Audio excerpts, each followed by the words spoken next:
Do you ever think about those Christmas traditions, so normal in the 1970s, that are illegal now? Back then, Christmas traditions shaped family life with real trees, real risks, and a kind of freedom no one questioned. When did those warm holiday moments become something the world decided we could no longer trust?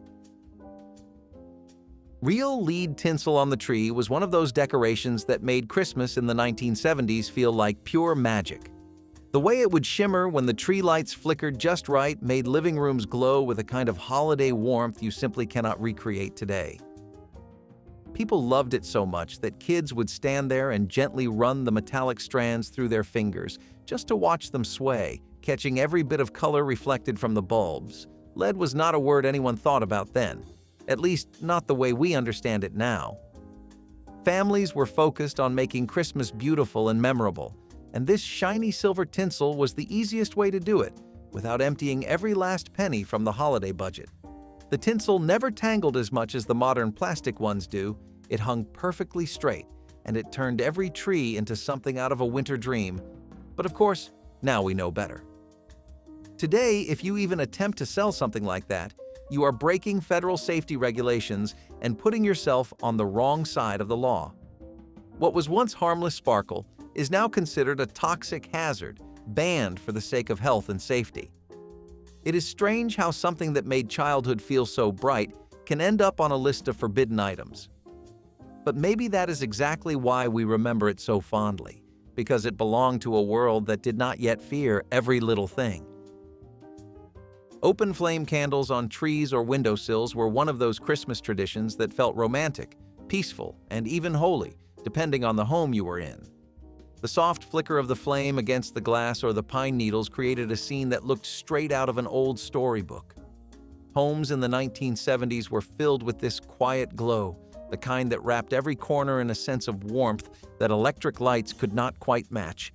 Nobody sat there thinking about fire codes or ember spread or how quickly a dry pine tree could catch. People trusted their instinct, their attentiveness, and the sturdiness of a candle that had been burning quietly on the same windowsill every year. And for many families, that soft flame felt like a symbol, something sacred tied to the season itself. Today, though, this tradition is treated like a disaster waiting to happen. Fire departments warn against it, insurance companies forbid it, and entire neighborhoods would panic if they saw a real candle sitting beside a curtain or leaning toward a tree. The world has gotten safer, yes, but it has also gotten stricter. Sometimes you wonder what we lost in exchange for that safety. The glow is gone, replaced with bulbs and batteries and rules that have no room for a little risk. Maybe that is the real reason that old candlelight sticks with us, because it once told us that Christmas could be beautiful without being perfect. Unventilated indoor Christmas tree flocking was something that families approached with excitement instead of fear. In the 1970s, grabbing a can of artificial snow and coating the tree right in the middle of the living room felt like the best way to turn your home into a snowy postcard scene. Kids would gather around just to watch the powder fall onto the branches, building up that soft, white layer that made everything feel instantly festive. The smell, the sound, the little cloud that puffed up with every spray all felt like part of the fun. No one opened windows or wore masks or worried about what they were breathing in. The chemicals were just part of the magic, even if nobody knew it then. Today, though, this is the kind of thing that would get you in trouble faster than you could shake the can. Safety codes require ventilation, protective gear, or outright ban certain types of flocking materials. People talk about air quality and respiratory risks and things that were not even part of the vocabulary in the 1970s. Maybe it is for the best, but it is impossible to deny that the old way felt more enchanting. When you see old photos covered in that soft, snowy coating, you can almost smell the faint sweetness of the artificial snow and remember how proud everyone was of the winter scene they had created indoors. Glass ornament string lights that overheated were practically the heartbeat of Christmas decor in the 1970s. When you plugged them in, the whole house lit up with colors that felt warm, deep, and slightly dramatic, something modern LED lights never quite managed to recreate. The bulbs were thick and glossy, the kind you could tap lightly and hear a tiny clink as if they were miniature ornaments in their own right. Every family had at least one set, sometimes passed down from older relatives who swore by their glow. Of course, those bulbs burned hot enough to toast your fingers if you held them too long, but that was part of the charm. You learned to respect them the same way you respected stovetops or ovens. Today, though, anything that overheats even slightly is pulled off the shelves before it ever reaches a living room. Modern electrical codes ban lights with certain wiring thickness and heat output, and anything with a glass bulb is quietly pushed into the category of retro danger. But those lights had personality. They flickered softly, they hummed ever so slightly, and when one bulb went out, the entire string went dark, sending the family into a comedic treasure hunt to find the culprit. That memory stays warm in a way the lights never did. Using asbestos-based fake snow for decor sounds unthinkable today. But in the 1970s, it was still floating around in attics, storage boxes, and leftover holiday supplies from even earlier decades. Families sprinkled it across mantels, nativity scenes, and Christmas village displays without a hint of hesitation because it looked stunningly real. It clung beautifully, stayed in place, and made every surface look winter-kissed, even if the weather outside refused to cooperate. Most people never imagined that the soft white powder carried risks far beyond messiness. The word asbestos simply did not trigger panic yet, at least not in the way it does today. Back then, you were more focused on making your holiday decor look as magical as possible, especially if you were working on a budget and wanted your home to feel special. Today, possession or use of anything containing asbestos can bring legal trouble, health warnings, and removal orders. It is one of those dramatic shifts where science taught us something we wish we had known earlier. But when people look back at old photos, they do not remember the danger. They remember the tiny hillside of white powder beneath the ceramic houses, the shimmer on the mantle, and how perfectly it tied the whole scene together. Homemade extension cord octopus plugs for tree lights were one of those wildly creative, wildly unsafe tricks families used without hesitation in the 1970s. You would see a single outlet powering an entire forest of cords behind the tree, all tangled together like someone tried to knit with electricity. These improvised clusters allowed families to plug in the lights, the rotating tree stand, the music box, and maybe even an extra lamp or two. No one worried about overheating or sparks or overloaded circuits. It was simply the only way to make everything work with the limited outlets older homes had. People trusted their instincts, not safety manuals. Today, though, building or using something like that is a clear violation of electrical codes. You can be fined, cited, or required to remove them immediately. Modern power strips have surge protection, insulation rules, and testing certifications because the old methods caused more fires than most families ever knew. The shift feels huge when you think about it. Back then, it was creativity.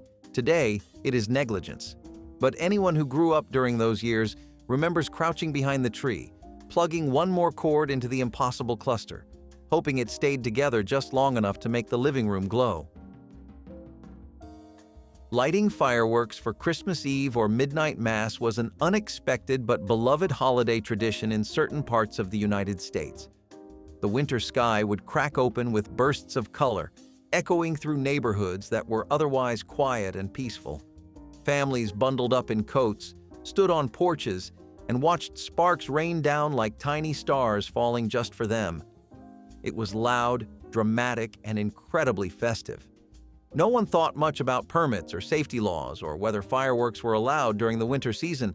For many, it was simply a way to make the holy night feel even more magical and exciting. Today, though, fireworks are heavily restricted, and setting them off without approval can lead to fines or even arrest. The sound that once meant celebration now signals a code violation. It is strange how quickly something joyful can shift into something forbidden, but memories of those nights still glow warmly in the hearts of people who lived through them, especially when the air gets cold and the world gets quiet enough to remind them of the past. Neighborhood tree-burning events after Christmas were practically a community ritual in the 1970s. Once the holidays were over, families would drag their old trees to a designated spot, sometimes a park or an empty lot, and watch them go up in flames with everyone gathered around. The fire shot up fast, fueled by the dryness of the pine needles, and the heat would hit your face before you even stepped close. People brought cocoa, told stories, and treated it like one final celebration before the long winter settled in. There was a strange beauty in watching the last symbol of Christmas burn away, a feeling that the season was ending with a bang rather than a quiet whimper. Today, though, the idea of burning trees in a communal fire is strictly illegal. Air pollution laws, fire safety risks, and local regulations shut down anything that involves open burning of plant material.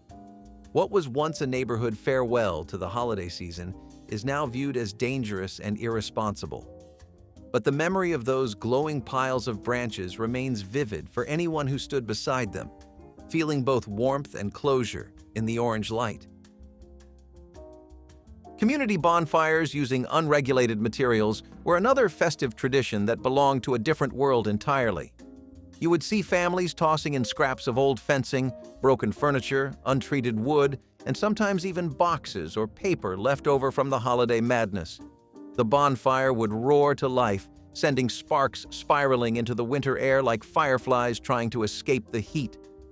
People gathered around with warm drinks, shared stories, and treated it as a way to come together when the weather tried to push everyone apart. Nobody checked whether the materials were safe to burn. Nobody asked about air quality. It was simply a tradition born from practicality and a desire to be together. Today, though, burning anything other than clean, approved wood is illegal. Environmental regulations forbid the release of toxic fumes, and burning household materials can result in fines or even legal action. It is a reminder that the world has grown more cautious and more regulated. But the memory of standing around a roaring fire, bundled up and laughing with neighbors, is something no law can erase. Cutting down a Christmas tree from public land was one of those bold, adventurous family outings that made the holidays feel like something out of a classic American story. Parents would pack everyone into the car, drive out to a wooded area or a quiet clearing, and pick the perfect tree with nothing but excitement guiding them. Kids loved the idea of choosing a tree that nobody else had touched, one that looked wild and authentic and worthy of being the centerpiece of the living room. The crunch of snow, the cold air, and the thrill of the hunt made the whole day unforgettable. Back then, few people worried about permits or restrictions, especially in rural areas where land boundaries blurred and tradition spoke louder than rules. Today, though, cutting a tree from public land without permission is a criminal offense. Forestry regulations protect natural habitats, and conservation laws control how many trees can be removed each season. The adventure that once felt wholesome and free now comes with fines, penalties, and sometimes even court involvement. It shows just how much the world has changed. What families once saw as bonding time in nature is now something you need paperwork to do. But the memories remain as crisp as the winter air that once filled those stolen forests. Driving around to look at Christmas lights without seatbelts was one of those little joys that defined December nights in the 1970s. Families would load into the car after dinner, kids piling into laps or lying across the back seat while the heater hummed and the windows fogged just enough to need a little swipe with a sleeve. No one thought about rules or risks.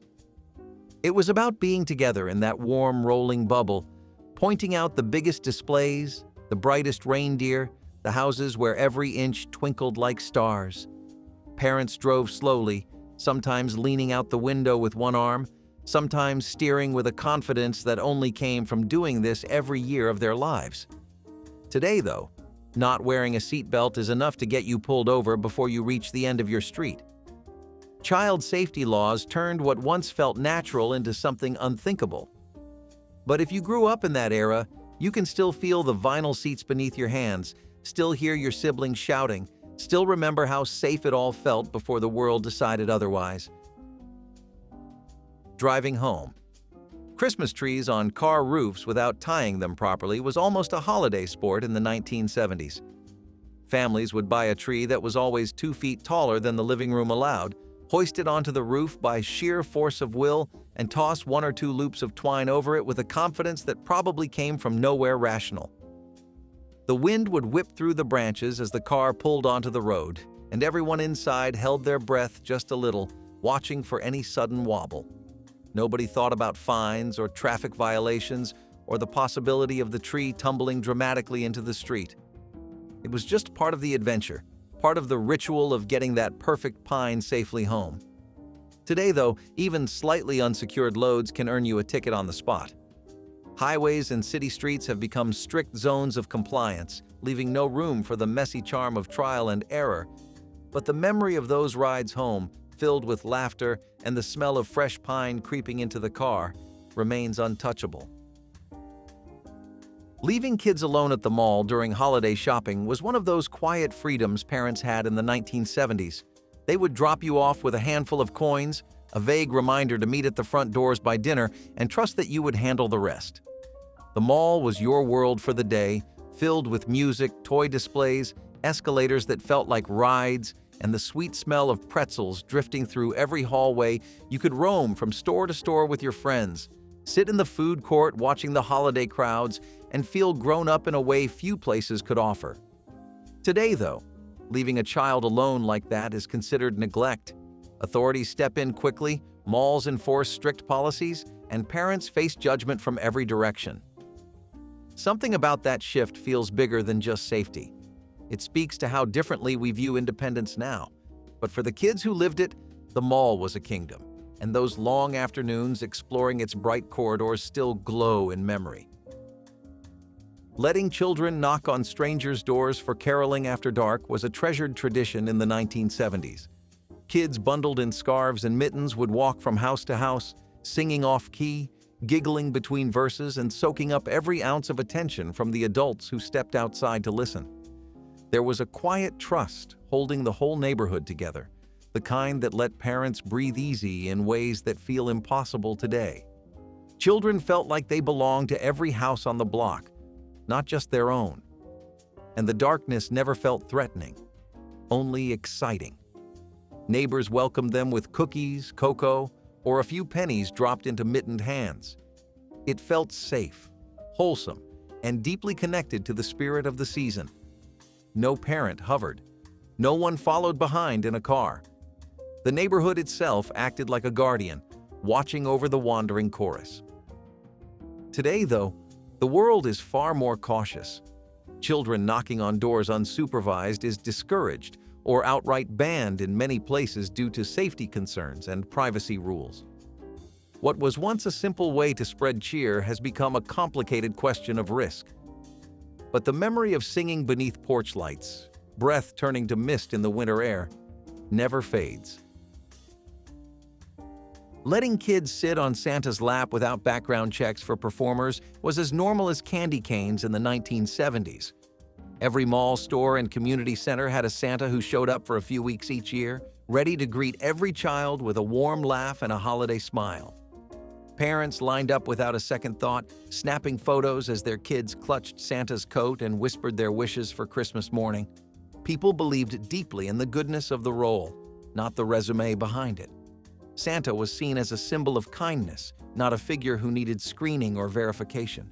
Trust was the wrapping paper that held the whole tradition together. No one asked about training or screening or documentation. It was simply assumed that Santa was safe.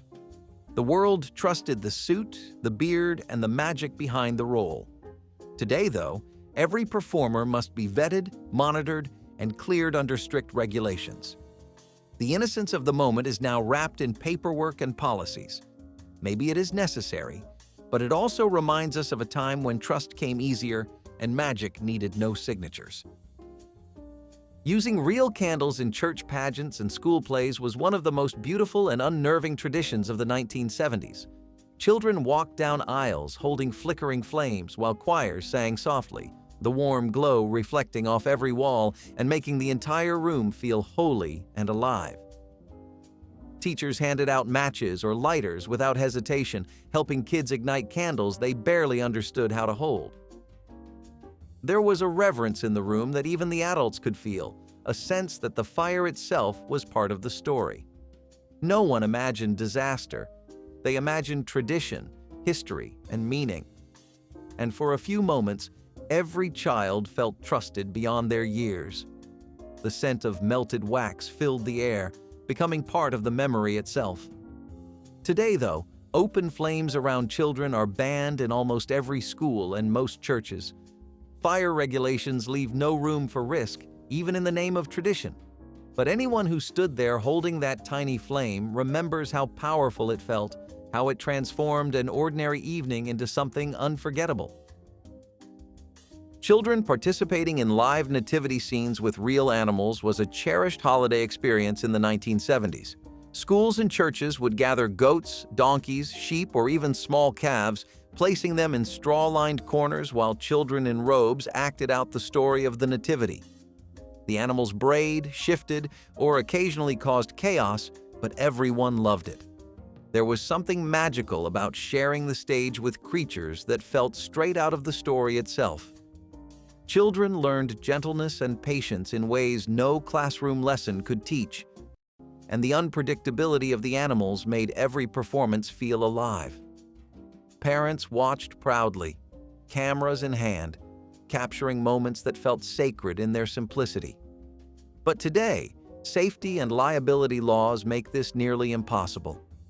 Real animals require permits, supervision, insurance, and strict handling rules. Most places do not attempt it anymore. The warmth of those live scenes has been replaced by cardboard props or digital projections. Yet anyone old enough to remember those nights can still smell the hay and hear the soft bleats that completed the scene. Town parades throwing unwrapped candy at crowds was one of the purest delights of Christmas in the 1970s. Parade floats would inch slowly down the street while performers and volunteers tossed handfuls of brightly colored treats into cheering crowds. Children scrambled joyfully to pick them up, stuffing pockets and mittens with their sugary loot. There was always a burst of laughter when a piece bounced off a boot or skidded across the pavement like a tiny comet. No one cared that the candy was unwrapped. It was part of the thrill. And parents loved watching their kids dive after sweets like treasure hunters on a winter adventure. Nobody worried about wrappers, allergies, or sanitation. It was just part of the fun, a tiny burst of excitement in the middle of winter. Today, though, this practice is banned almost everywhere. Injury risks, food safety rules, and liability concerns have shut it down. Wrapped candy is allowed in some places, but even that comes with restrictions. Still, the memory of a flying piece of candy arcing through the cold air is something many people hold close. Selling homemade holiday baked goods without permits was a simple way to share joy and earn a little cash in the 1970s. Families made fudge, fruitcake, cookies, and sweetbreads in their home kitchens, wrapping them in foil or wax paper and selling them to neighbors, teachers, or church members. No one asked for licenses or health inspections. People trusted the hands that baked the food, not the paperwork behind it. There was pride in every recipe, many passed down through generations and guarded like treasure. And buyers felt like they were supporting friends, not just buying dessert. People trusted each other. The taste of a neighbor's homemade treat felt like a connection, not a risk. Today, though, food handling laws make this illegal without proper certification. Kitchens must be inspected, ingredients documented, and packaging regulated. Something warm and human was lost in that shift, but the memory of receiving those imperfect, lovingly made treats still brings comfort every holiday season. Neighborhood gift swaps with homemade alcohol were common during the 1970s, especially among adults who loved giving bottles of homemade wine, spiced rum, or boozy eggnog. It was a heartfelt gesture, something made with time and care that carried the spirit of the season. People laughed as they compared recipes, shared bottles after dinner, or kept them for Christmas Eve gatherings. Every bottle told a story of family traditions, of trial and error, of batches that turned out perfect, and batches that definitely did not. Sharing it felt like sharing a piece of your home, and receiving it felt like being invited into someone else's. No one worried about licensing or alcohol regulations. It was community, plain and simple. Today, though, giving or trading unlicensed alcohol is illegal in many states. The law sees risk where people once saw generosity, but for those who lived it, those clinking bottles remain part of Christmas memory, warm and unmistakably human. Leaving wrapped gifts under the tree in public spaces was one of those whimsical little touches that made the holidays in the 1970s feel magical. You would walk into a library, a bank lobby, a school hallway, or even a town hall, and there would be a fully decorated Christmas tree surrounded by beautifully wrapped presents. Most of them were empty boxes, of course, but nobody cared. The point was the feeling, the sense that the whole community was celebrating together. Children loved pressing their faces close to the boughs and shiny paper, imagining what might be inside. Adults enjoyed the display as a symbol of generosity and shared holiday cheer. Nobody thought about theft or tampering or anything sinister. It was just part of December, as natural as wreaths on doors and lights in windows. Today, though, a wrapped box sitting unattended in a public place is treated as a suspicious package. Security protocols kick in fast, and entire buildings can be evacuated over something that used to be nothing more than festive decoration. Anti-theft policies, liability concerns, and modern fears have erased that simple tradition. But for anyone who lived through it, the memory of seeing those pretty boxes waiting under a glowing tree still feels like stepping into a storybook, one where wonder mattered more than worry. Leaving real food out for Santa overnight seems like the most innocent Christmas ritual of all, and in private homes it still is. But in the 1970s, this tradition extended far beyond living rooms. Schools, community centers, stores, and even public lobbies would set out plates of cookies, pieces of fruit, slices of cake, or whole cups of warm milk for Santa, letting every child who walked by feel like they were part of the magic. Nobody questioned hygiene. Nobody wondered how long the food had been sitting out or whether it was safe. It was simply a gesture of charm and belief, one that made the holiday season feel alive in every corner of town. Today, however, public health codes strictly forbid leaving perishable foods out in public spaces. Food safety laws treat these little displays as contamination risks. Even cookies, if unsealed, can violate regulations about pests and sanitation. The world became more careful, cleaner, and much more anxious. Maybe that is understandable, but something tender was lost along the way. When you think back on those public Santa plates, overflowing with half-eaten treats and crumbs left by passing children, you can almost feel the warmth of a community that believed in magic together. Churches and schools setting up high decorations without ladders or harnesses was one of those behind-the-scenes holiday traditions no one ever questioned in the 1970s. You would walk in one morning and see garlands, stars, wreaths, and giant paper bells hanging from rafters or high windows, and you never stopped to think about who climbed up there to put them in place. The truth was simple. Volunteers did everything by hand. Teachers balanced on chairs stacked on tables. Parents shimmied up bookshelves or window ledges. Church volunteers climbed onto pews and walked along beams like it was nothing more than part of the job. Nobody filled out paperwork. Nobody had safety training. Everyone just wanted the space to look beautiful for the season. Today, though, workplace and volunteer safety laws make these practices illegal. You need certified ladders, harnesses, supervision, and even insurance coverage depending on the height. Decorations that once appeared effortlessly now require full safety compliance. It keeps people protected, but it also reminds us how different the world used to be. There was a sense of community effort then, a shared willingness to do something a little risky just to make the holidays shine brighter, and you can still picture those halls and sanctuaries glowing with decorations that only pure determination could have placed so high. Letting kids play with plug and heated metal toy trains was a Christmas thrill that defined holiday mornings for many families in the 1970s. The train tracks would circle the tree, the transformer humming softly as the metal engine heated up during its rounds. Kids would lie on the carpet with their chins in their hands, inches from the rails, mesmerized as the tiny steam engine chugged past. Sometimes they touched the train even when it was hot, learning quickly to pull back with a little yelp and a laugh, but nobody panicked. These toys felt sturdy, impressive, and wonderfully real. Parents saw them as a step up from plastic toys, a sign that their children were old enough for something grown up. Today, though, plug-in metal trains with exposed heated parts are banned due to burn hazards, electrical risks, and fire concerns. Modern versions are cooler, sealed, and safer, but undeniably less dramatic. Something about the old ones felt alive, almost magical, like they had their own tiny heartbeat powered by electricity. When people think back on Christmas morning, it is often that warm glow, that little spark of danger and delight that they remember most vividly. Using metal icicles on outdoor power lines or bushes was one of those decorating shortcuts that nobody thought twice about in the 1970s.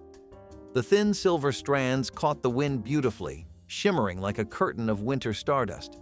People draped them anywhere they could, over hedges, fences, porch railings, and yes, sometimes even along the edges of outdoor wiring. It made houses sparkle in a way that modern plastic icicles never quite match. Kids would run their hands through the strands, watching them flutter and twist in the light.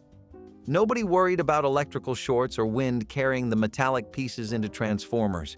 It was just another way to make the yard glow with holiday spirit.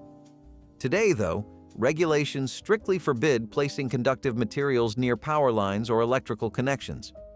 Metal icicles pose a real risk of shorts, outages, and even fires.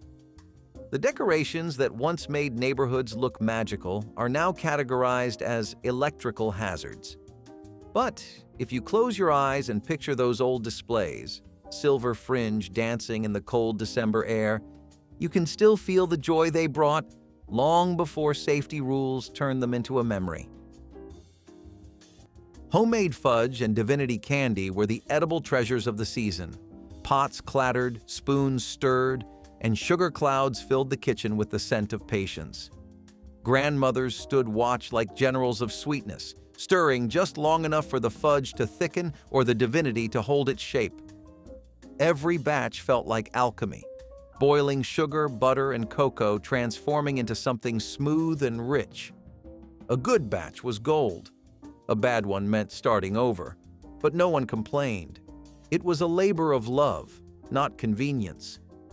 Wax paper lined the counters, cooling the treats before they were wrapped in ribbons or tucked into tins for neighbors. Children were allowed to lick the spoons, the taste warm and sugary and perfect. When shared, it wasn't just candy. It was affection that could be held in your hand. Those recipes were family heirlooms, passed on with smudged cards and whispered instructions. Even today, the first bite of homemade fudge still tastes like a memory that never stopped being sweet. Shrinky Dinks brought a kind of kitchen table magic no one saw coming. All you needed were some plastic sheets, colored pencils, and an oven.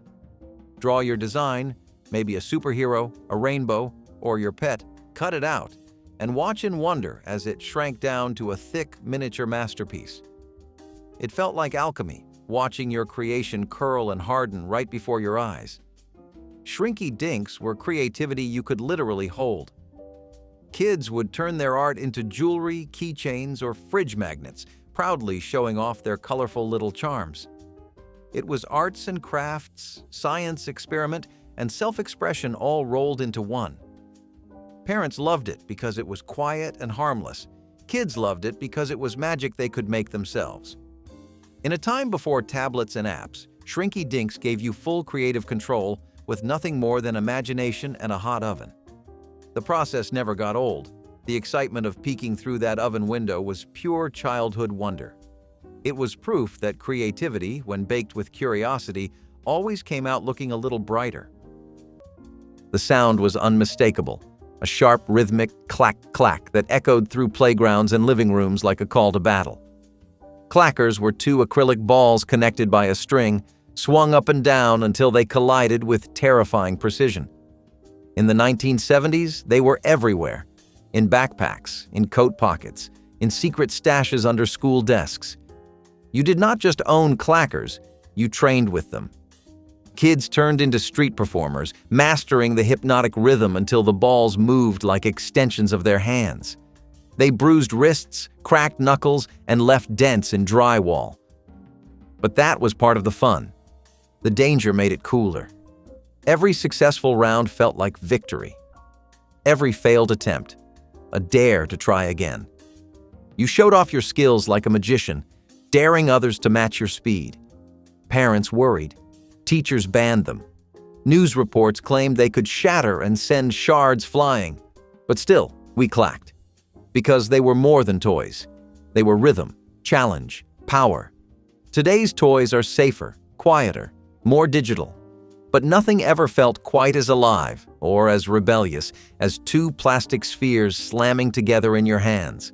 Clackers taught you coordination, sure, but they also taught you the joy of risk. Every neighborhood had that one parent who went all out for Halloween and turned their garage into a haunted house. It was usually just cardboard coffins, bed sheets for ghosts, and a boombox looping eerie noises. But it worked. The air smelled like fog machine chemicals and pumpkin candles, and the line of kids outside was always longer than expected. Half the fun came from not knowing what waited behind the next corner. A jump scare, a bucket of cold spaghetti brains, or a neighbor in a gorilla mask. The whole garage would glow under dim orange light bulbs, shadows dancing across rakes and lawn chairs like hidden monsters. Even parents who claimed to hate Halloween found themselves grinning as they watched their kids scream and laugh in equal measure. Parents huddled nearby sipping cider while kids dared each other to go in first. Inside, it was a maze of squeaky hinges, spaghetti brains, and peeled grape eyeballs. Someone always jumped out wearing a mask from last year's costume sale, and everyone screamed, laughed, and ran out grinning. These homemade haunted garages were the beating heart of small-town Halloween, built from nothing but imagination and cardboard. They made every cul-de-sac feel like a movie set. Long before elaborate haunted attractions, it was neighbors and kids creating their own version of fear and fun. VHS recordings of holiday specials were the 1980s version of streaming magic, a fragile kind of immortality trapped on a black plastic tape. Parents would hover by the VCR, ready to hit record at just the right moment as Frosty the Snowman or A Charlie Brown Christmas aired on television. The commercials were half the charm, jingles that announced the season as clearly as any song. The whirring sound of the tape starting, the glow of the red record light, it all felt like ceremony. One mistake, and you could tape over a wedding or birthday, but somehow, that risk made it special. Kids would beg to rewind the same specials again and again, the images growing softer, the sound a little fuzzier with every year. Each tape had its own handwriting on the label. Christmas 1986 or Santa Shows, written in marker that slowly faded over time. When the VCR chewed up the tape, hearts sank like snow melting in rain. But for as long as it lasted, those recordings were pure magic, unchanging even as everything else grew up. Sitting cross-legged on the carpet, a bowl of popcorn in your lap, you could press play and step straight into the same snow globe world of Christmas that never aged, never changed. The static hum at the beginning was the sound of nostalgia being born. Before superhero movies ruled the world, the Mego superhero figures were the ones who brought comic book legends to life. Batman, Spider-Man, Wonder Woman, and Superman, all wearing tiny cloth costumes that looked straight out of the panels kids adored. Mego did something remarkable. They made heroes feel human. These figures could bend, pose, and fly off furniture ledges into daring rescues. The detail was charming, from Batman's fabric cape to Spider-Man's bright red websuit. Each one came with just enough realism to make pretend play feel epic. You could stage your own Justice League meetings or face-offs between good and evil right on the living room floor. The 1970s were a time when kids' imaginations were as big as the universe, and Mego gave them the cast to fill it. Before CGI and movie universes, there were cardboard cities, pillow fort skyscrapers, and these heroes standing tall among them. For countless fans, those 8-inch action figures were their first connection to a lifelong love of comics. And every time a cape fluttered through the air, you could almost hear the promise of justice in plastic form. Your feet sank in. That was the point. Shag carpeting was not just a floor covering, it was a lifestyle. In the 1970s, it was the texture of comfort. The longer the pile, the better. You walked across it barefoot and left behind temporary footprints, like walking in snow. The colors were bold: mustard yellow, avocado green, burnt orange. No shade of beige dared enter. Shag carpet turned a room into a nest. It muted sound, softened footsteps, made even the coldest space feel warm. Kids sprawled out on it to watch cartoons. Teens lounged with magazines, phones in hand, cords stretching into the hallway. Pets disappeared into it. So did crumbs, socks, and secrets. Vacuuming was a nightmare. But no one cared, because shag meant style. It meant you had arrived. It matched your macrame. It matched your couch. It matched your life. Today's floors are sleek, sterile, and hard. But back then, we lived low to the ground, where everything felt softer, even the world. There was something both thrilling and miserable about wearing your Halloween costume to school. The day always started with excitement. You woke up early, trying not to ruin your face paint while eating cereal. But by lunchtime, you were sweating inside a plastic mask, wishing you could breathe again.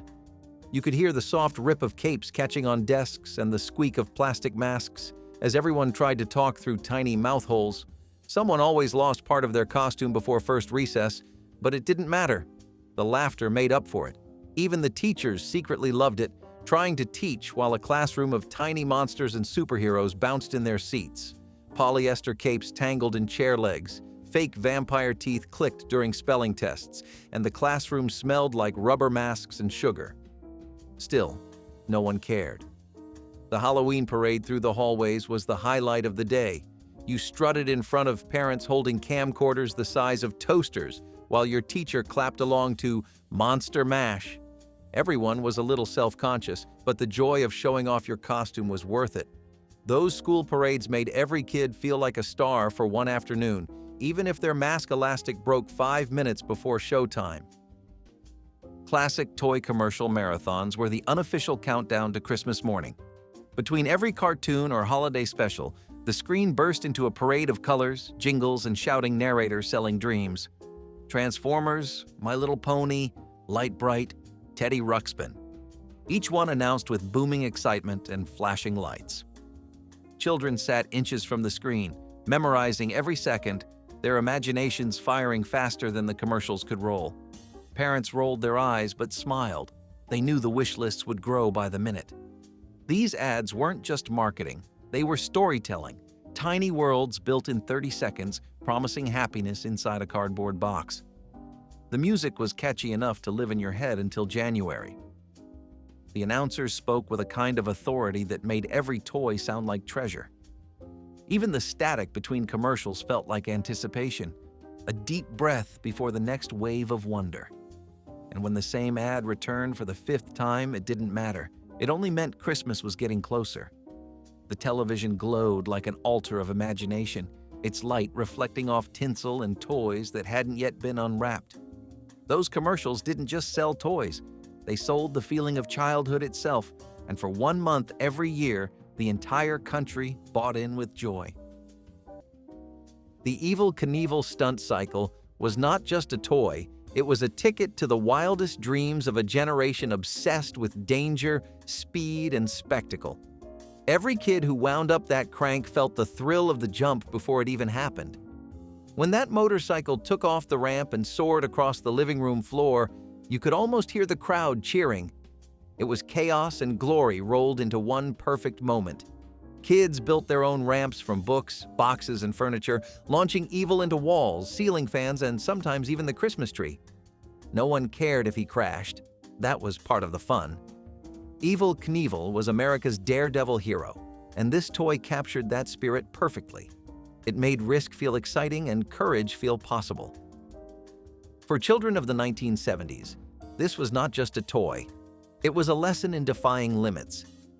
The Evel Knievel stunt cycle turned scraped knees into badges of honor and imagination into adrenaline, and every time it hit the floor and kept going, you felt like you could too. Every wall had a secret, a pattern, a web of loops and knots that turned ordinary string into art. In the 1970s, macrame was everywhere, plant holders dangling from ceiling hooks, wall hangings framing living room sofas, even jewelry made of twisted twine and wooden beads. It was a texture, a vibe, a mood. Macrame did not just decorate, it grounded a room. It brought nature indoors with neutral tones and hand-woven charm. Making it was part of the experience. You did not buy it. You made it. You sat on shag rugs, fingers tangled in cord, following patterns copied from dog-eared magazines. It was slow work, meditative, like knitting for the soul. You felt the tension in your hands loosen as the knots took shape. It was earthy, imperfect, personal. Every piece told a story. Every twist was deliberate. Parents did it. Teenagers did it. Even kids got in on the action, making tiny hangings for their bedroom corners. Macrame felt alive, like something passed down rather than mass-produced. Today, we hang prints and posters, we decorate with apps. But macrame was proof that art could be quiet, slow, and made by hand. That your walls could hold something soft, something you made. Before streaming, before on-demand, there was only one way to see It's the Great Pumpkin, Charlie Brown, when it aired on television once a year.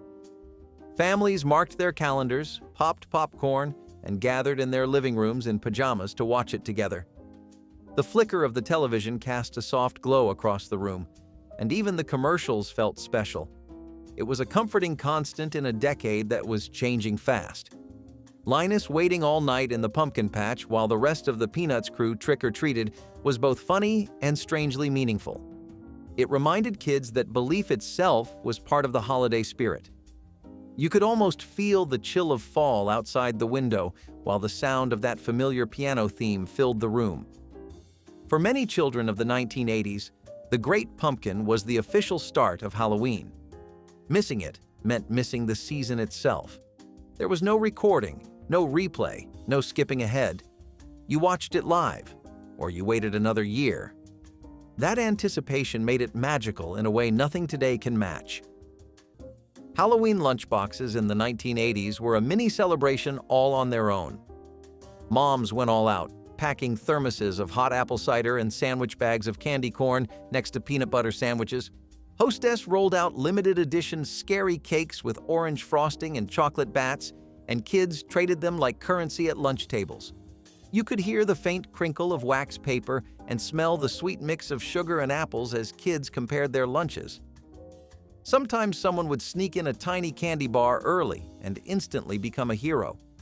Even the lunchboxes themselves, tin, colorful, and dented from years of use, were part of the ritual. Some kids even had Halloween-themed lunchboxes covered in pumpkins or cartoon ghosts. Opening your lunch felt like unwrapping a party in the middle of a school day. The cafeteria buzzed with sugar and excitement, everyone counting down the hours until trick-or-treating began. Even the smell of apple cider mixed with crayons and floor wax felt nostalgic. It was a small, comforting reminder that Halloween was about joy as much as fear. Those themed lunchbox treats were simple, homemade gestures that made kids feel seen and special. A tiny bit of October magic tucked between math and recess. Bubble lights on Christmas trees were little tubes of magic, glowing like tiny lava lamps across the branches. Each bulb, filled with colored liquid, would come alive as the heat rose and bubbles began to dance inside. Kids would stare for minutes, mesmerized by their rhythm and sparkle. They weren't just decorations, they were living, glowing proof that the tree was awake. Every family had their favorite color, blue, red, or gold, and everyone knew not to touch them while they bubbled. They hummed softly in the darkened room, a hypnotic mix of science and Christmas wonder. Parents loved them for their retro charm, and children swore they were enchanted. Even though the cords tangled and a bulb would always refuse to work, no one cared. The glow they gave off felt warm and alive, different from any ordinary light. When the tree lights went out at night, the last few bubbles would rise, fade, and rest, like Christmas itself taking a breath before morning. They were fragile, fleeting, and unforgettable. Long before LED strings or flashing displays, bubble lights were a simple kind of magic that needed no batteries, only wonder. Glass ball ornaments and shiny bright sets were the crown jewels of any Christmas tree. Each delicate orb shimmered under the glow of colored lights, their hand-painted designs catching every flicker. Opening that old cardboard box each year felt like uncovering treasure. layers of tissue paper protecting memories from years gone by. The moment you lifted the lid, the faint scent of old paper and glass dust filled the air, taking you straight back to childhood. Kids chose their favorites carefully.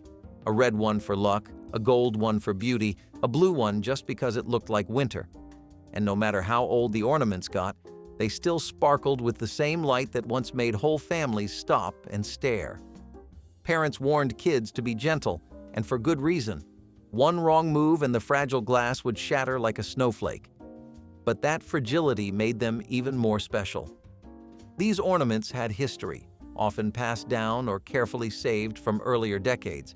Their soft metallic sheen made every tree feel elegant, even in the most modest home.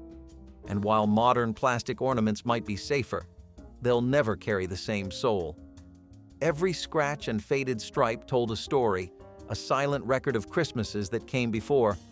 For many, the sound of those ornaments clinking together meant it was finally the holidays again. Fondue was not just melted cheese, it was an event. In the 1970s, hosting a fondue party was like throwing a dinner and a show at the same time. A pot of bubbling Gruyere sat in the middle of the table, and everyone dipped in, one long-stemmed fork at a time. Bread cubes, apples, vegetables, all danced in the cheese like characters in a social ballet. It was warm, it was slow, it forced conversation, and it felt deliciously European. Fondue was about togetherness. You could not rush it. Everyone shared the same pot, the same space, the same pace. In a decade obsessed with convenience, this was rebellion through ritual. Even the cleanup was part of the charm. For kids, fondue night felt fancy. For adults, it was the kind of leisure that said, "We have time, we have taste." Chocolate versions followed cheese. And suddenly, dessert became communal too. Marshmallows, strawberries, bananas, sweet-dipped memories on skewers. There was laughter, there was spilled wine, there was connection. Today, we microwave meals and eat alone on couches. But fondue was the opposite of that. It was interactive, intimate, and indulgent. And when the party ended, you felt full in more ways than one. The night before Halloween, October 30th, belonged to the teenagers. Armed with toilet paper, eggs, and shaving cream, they roamed quiet suburban streets looking for trouble. The glow of streetlights cut through the fog as laughter echoed in the distance, a soundtrack of mischief and rebellion. Even the calmest neighborhoods turned into playgrounds of harmless chaos.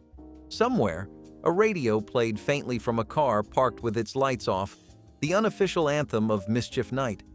Teachers' houses were prime targets, and even the best-behaved kids could not resist joining in.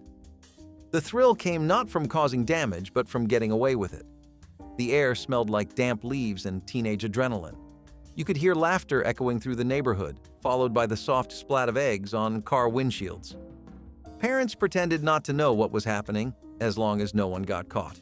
It was harmless chaos, a way for kids to let out steam before the sugar rush of Halloween.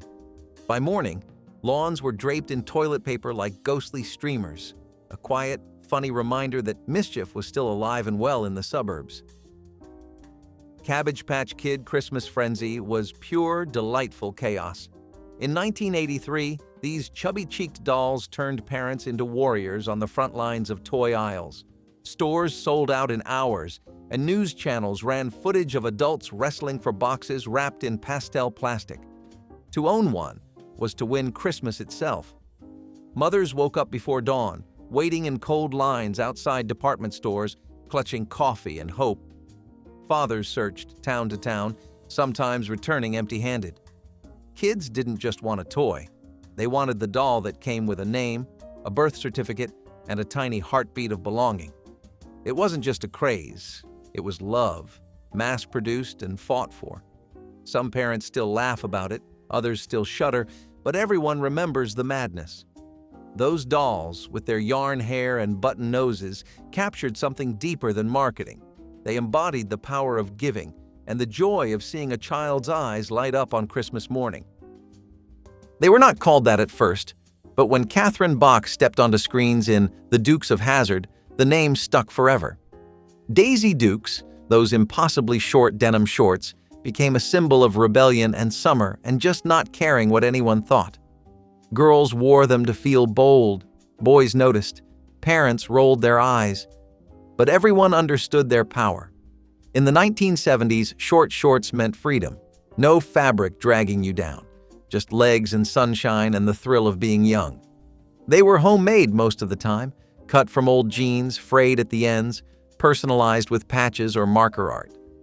They were what you wore when you wanted to feel seen, when you wanted the wind on your skin and music in your ears. Daisy Dukes were more than fashion.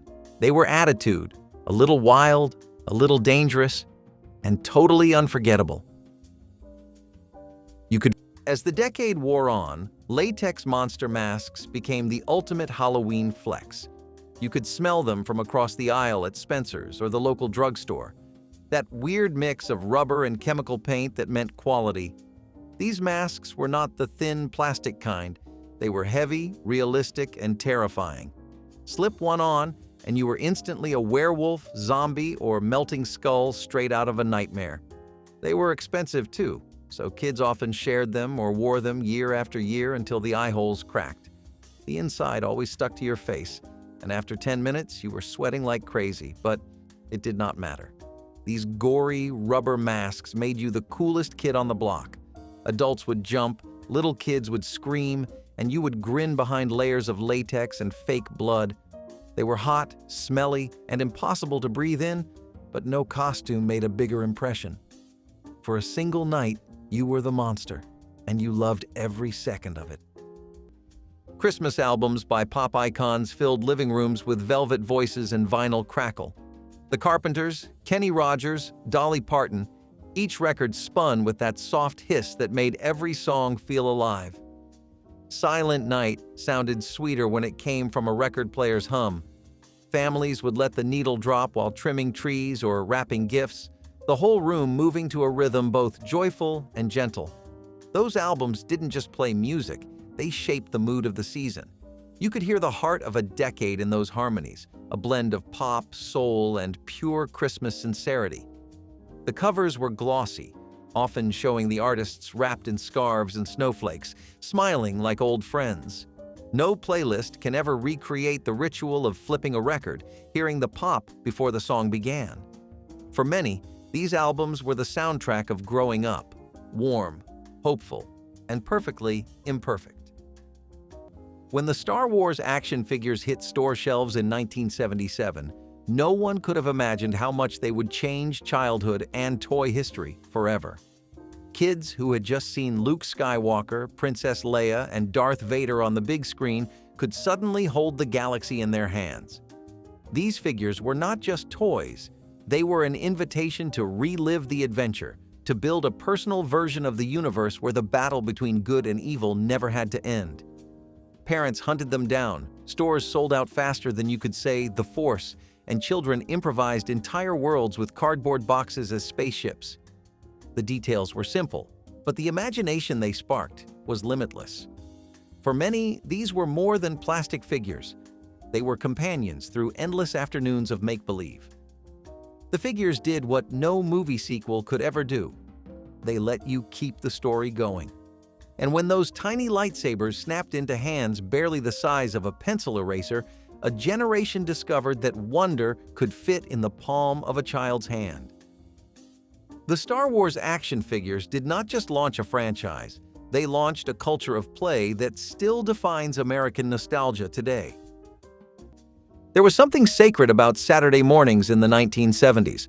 Before the sun had a chance to fully warm the sidewalks, children would gather around boxy television sets, cereal bowls in hand, as the glow of cartoons lit up the room. There were no on-demand options, no rewinds, just that fleeting window where animated worlds came alive. Shows like Scooby-Doo, The Jetsons, and Fat Albert and the Cosby Kids became more than entertainment. They were rituals as ingrained in childhood as scraped knees and secret treehouse meetings. Those opening theme songs became the soundtrack of a generation, each one latching onto memory like the scent of crayon wax or the feeling of Velcro shoes. Parents knew this time was sacred too. It was the one morning a week when the kids were quiet, transfixed, and content. The living room became a miniature theater. complete with the scent of toast and the sound of muffled laughter. Today, we scroll endlessly for something to watch, barely paying attention to what plays next. But back then, if you missed it, you missed it. That was part of the magic. Each cartoon was a one-time event, and those who were there remember. It was the childhood version of an appointment, circled not on a calendar, but etched into the rhythm of every kid's week. And when the final show ended, it felt like something wonderful had passed, just like the decade that gave it to us. Before you go, share which forgotten tradition you miss most, tap like if it stirred a memory, and subscribe so we can keep uncovering the stories the world quietly packed away.